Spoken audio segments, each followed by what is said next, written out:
అంటే మా గురువర్యులు గవర్నమెంట్ పెద్ద సమాధాన గారికి, హాజరైన సోదరి ఉపాధ్యాయుల, ప్రియమైన విద్యార్థులారా, నిజంగా ఈరోజు చాలా గొప్ప దినం. మొదలవుతున్నాయి. మనం 2 సంవత్సరాల పదవి విరమణ పెంచిన తర్వాత మొదలవుతున్నాయి.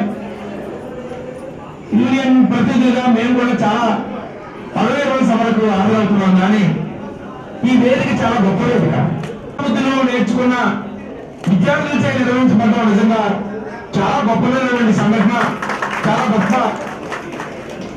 రీబ్యాక్ వస్తుంది. మళ్ళీ మనం వెళ్ళేసరికి కార్పొరేషన్, మున్సిపాలిటీలలో లేకపోతే ప్రభుత్వంలో పనిచేసే ఉపాధ్యాయులు విద్యార్థుల దగ్గర ఫీజులు తీసుకొని స్టార్ట్ అయింది.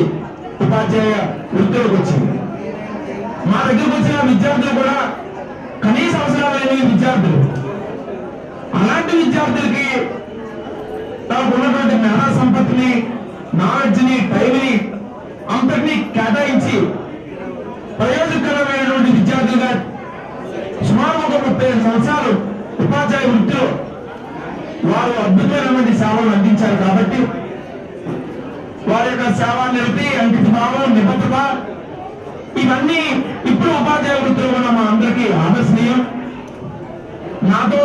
నేను వారితో ఉన్నటువంటి సాన్నిధ్యం తప్పు. కానీ నా శ్రీమతి, నా భార్య వారి దగ్గర విద్యా వాలంటీర్గా పనిచేస్తుంది.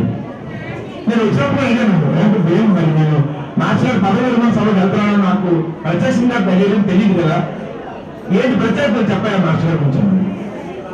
విద్యార్థులు బుచ్చిరాజపాలెంలో ఉన్న క్యాచ్మెంట్ ఏరియా పబ్లిక్ అందరూ వారిని చూస్తే తెలియకుండానే దండం పెట్టాల్సిందే.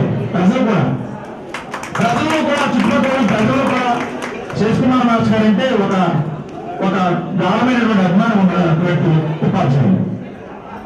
ఇప్పుడు ఆ విధమైనటువంటి పరిస్థితిని ఉపాధ్యాయులుగా మన పాఠశాల చుట్టూ ఉన్న క్యాచ్మెంట్ ఏరియాలో ప్రజల దగ్గర పొందడం అనేది చాలా కష్టం. ఎంతో ఇంకా ఎక్కువ శ్రమని చూపించాల్సిన అవసరం ఉంది. అందుకని పదవి విరమణ సభ రోజు మనం చేస్తున్నటువంటి రిఫ్లెక్షన్ కనిపిస్తుంది. కాబట్టి ఇంత సేవ, ఒక 30-35 సంవత్సరాలు సర్వీస్ చేసిన సేవ ఎక్కడికి వెళ్తుంది?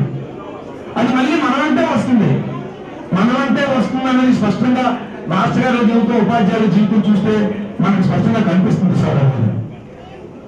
అందుకని చూపించుకోవడానికి, చెప్పుకోవడానికి అత్యంత అద్భుతమైన ప్రతిభాశీలత కలిగిన ఉపాధ్యాయులు కలిగినటువంటి సంస్థ మా జీవీఎంసీ. అందులో ఉన్నటువంటి మాకు శేషకుమార్ గారు ఒకరని మేము చెప్పుకున్నటువంటి పరిస్థితిలో అదే వాళ్ళని ఆదర్శంగా తీసుకొని మేము మా బాలికల ఉపాధ్యాయులు ముందుకొచ్చి కార్పొరేషన్, మున్సిపాలిటీ పాఠశాలను బలోపేతం చేసి సంస్థకు తద్వారా బలోపేతం చేస్తామని ఈ సందర్భంగా మాస్టర్ గారికి మేము మాటిస్తూ ఈ సమావకాశం ఇచ్చినటువంటి అందరికి మరోసారి ధన్యవాదాలు తెలియజేసుకుంటూ, మీ సేవలో మీ యొక్క అనుభవం భారీ ఉపాధ్యాయులకు మరింత అవసరమని మరొకసారి వేదిక సందర్భంగా తెలియజేసుకుంటూ సెలవు తీసుకుంటాను. Thank you. GVMC education officer Usharani madam గారికి, అలాగే ఉత్తరాంధ్ర ఉపాధ్యాయ ఉద్యమ నేత సింహాద్రపురి గారికి, సన్మాన గ్రహీతులైనటువంటి శేషకుమార్ విజయభారతి గారికి, అలాగే నా సోదర సంఘ ఉపాధ్యాయ నాయకులకు, అలాగే వేదిక దిగువ ఉన్నటువంటి సీనియర్ ఉపాధ్యాయులకు, అలాగే నా సోదర వయసు ఉన్నటువంటి ఉపాధ్యాయులందరికీ కూడా ధన్యవాదాలు. శేషకుమార్ మాస్టర్ గారి గురించి నాకు 17 సంవత్సరాలు ఆయనతో సంబంధం. టీచర్ ఫెడరేషన్లో ఉండేటప్పుడు ఆయనతో చాలా కాలం నేను పనిచేస్తున్నాను.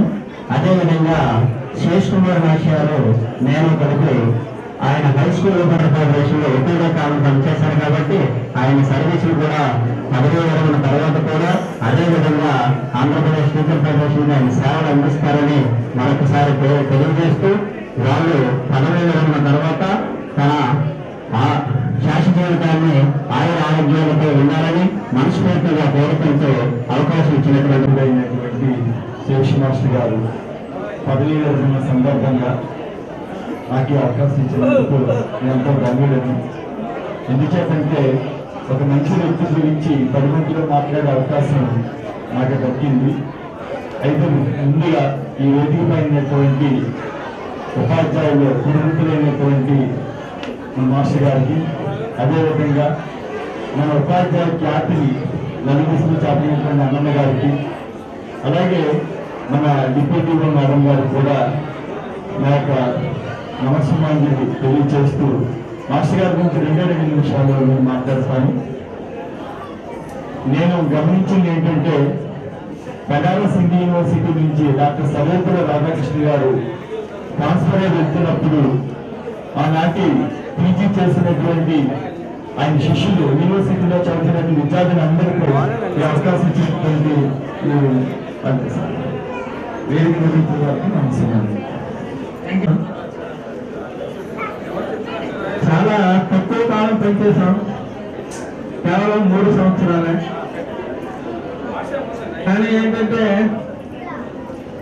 ఇంతమంది అభిమానులు సంపాదించడానికి కారణం ఏంటంటే ఒక్కటే, నా పిల్లల కంటే ఈ స్కూల్లో విద్యార్థులు నా పిల్లలు అనేసి రాత్రనక పగలనక ఎవరైనా బ్యాక్వర్డ్ స్టూడెంట్స్ ఉంటే వాళ్ళందరినీ ఇంట్లో పెట్టుకుని వాళ్ళకు భోజనం పెట్టి మళ్ళీ ఉదయాన్నే లేచి, ఆ రోజుల్లో 7th క్లాస్ పబ్లిక్ పరీక్ష ఉంది. ఆ పబ్లిక్ పరీక్షకి అందరూ పాస్ అవ్వాలి, ప్రతి ఒక్కరు మంచి మార్కులు రావాలి అన్నటువంటి ఉద్దేశంతో ఆ విధంగా అంతమంది విద్యార్థులను తయారు చేశారు. కాబట్టి ఈనాడు ఇంతమంది విద్యార్థులు వచ్చారు, వారి విద్యార్థులు. అలాగే ఆ రోజుల్లో యూపీ స్కూల్ 550 ఉండేది, 3500. అంటే కావడం ఏంటంటే బ్యాక్ బోన్ ఇంకా మాస్టర్ గారు 500. ఇప్పుడు 2 స్కూల్ పెడితే 550 కదా. అటువంటిది 550 అంటే ఎక్కడైనా సెలవు లేదు, డ్రాప్ అవుట్ ఉండకూడదు, స్కూల్కి వెళ్ళిపోవడం. అలాగే ఆదివారాలు కూడా లేవు. ఎవరైనా పిల్లలు 2 రోజులు మారినా సరే మళ్ళా వారు ఇంటికి వెళ్ళి పిల్లలు తీసుకొచ్చి మొత్తం ఆ పునాదిలో కూడా వాళ్ళ కష్టం ఉంది, ఆ బాధలో కూడా ఆ కష్టం ఉంది. అటువంటి కష్టపడ్డారు. మొత్తం మీద ఏంటంటే రిటైర్ అయ్యే ముందు కూడా బిచ్చిరాజపాలెంలోనే రిటైర్ అవ్వాలి.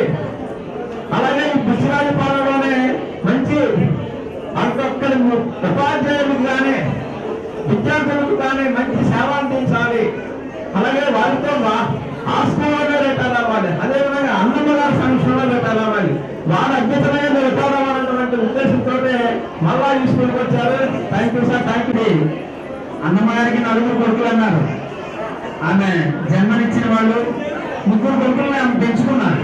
శేష్ కుమార్ గారు మాస్టర్ అయితే, కృష్ణ గారు అయితే, మరో వ్యక్తి ఉన్నారు, ఆయన ఎలపవరపాలన పనిచేస్తున్నారు, కె శ్రీనివాసరావు గారు.